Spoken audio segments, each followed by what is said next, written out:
So I got this picture from my 4-year-old yesterday. Very simply, it is a picture of a heart with a verse from the Bible that talks about love underneath it. And Anna simply came up to me, gave it to me, and said, "Daddy, I love you. I made this for you." Wow. What a neat thing for a dad to hear from his daughter. So I'm going to put this up on my wall. You see, it's important for us to remember moments and times like this. And now each day from my desk I can look over and I can see that picture on the wall that reminds me of the love that my daughter says she has for me. Isn't love great when it's easy? Isn't it great when you don't have to do any discipline and when you don't have to work on the rough edges in your own life? Yeah, it is. You see, also yesterday there was another experience where Anna didn't love me so much, my little 4-year-old girl. When I had to tell her about doing something that she knew she wasn't supposed to do. And I will never ever forget the face of a scowl and a bottom lip going out and this specific noise. You see, love isn't always easy, is it? It's somewhat complicated from time to time. But we know that when we love someone, when we are in a love relationship with someone, we have responsibilities, don't we?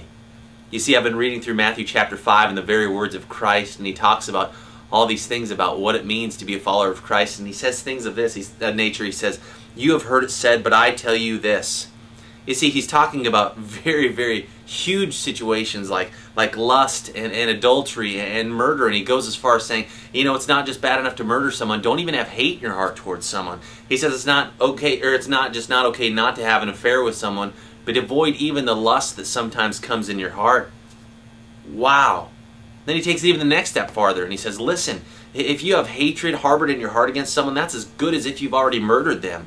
He said, so get rid of it. And then he goes with the adultery, and he says, listen, even if you look lustfully at someone with your eye, it's the same as committing adultery with that person in your heart. Wow. You see, folks, if we don't keep it in the proper perspective, sometimes love can be seen as something that's all emotional and all lovey-feely. Don't we love moments like this when we have reminders of how great and wonderful and perfect sometimes love seems? But a lot of times love calls us to a higher calling, a higher standard, and a truth. You see, as I'm sitting here thinking about my 4-year-old, the very simple request I made of her is, don't go running outside when no one is watching you. I don't want you playing in the street. I don't want you getting in trouble. I don't want somebody taking you who should never be taking you. You see, true love makes you have these kind of requirements. Some people call it tough love, don't they? You look back and you think about it another way. Would it be loving of me just to ignore the fact that she disobeyed me and walked outside and did her own thing and played in the street? Or decided she was going to climb to the top of our house and say, you know what, I decide I can fly today. Is that a loving thing for me to do, to ignore truth? No, it's not.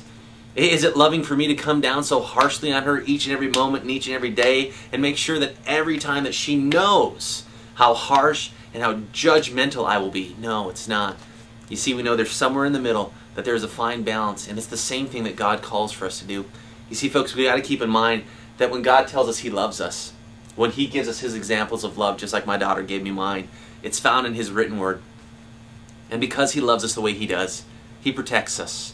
And He wants to protect us from things like lustful thoughts and harboring unforgiveness and hatred in our minds. He wants to keep gossip from our lips. He wants to keep our hearts and our minds pure.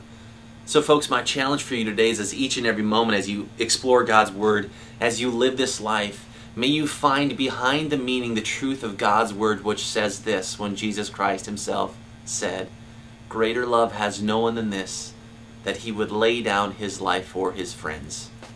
May all that you see, may all that you find in God's Word and your relationship with Him always be founded in the fact that Jesus Christ loves you, and because He loves you, He wants to protect you. Be blessed this day, and may you see the love of Christ in all that you say and do.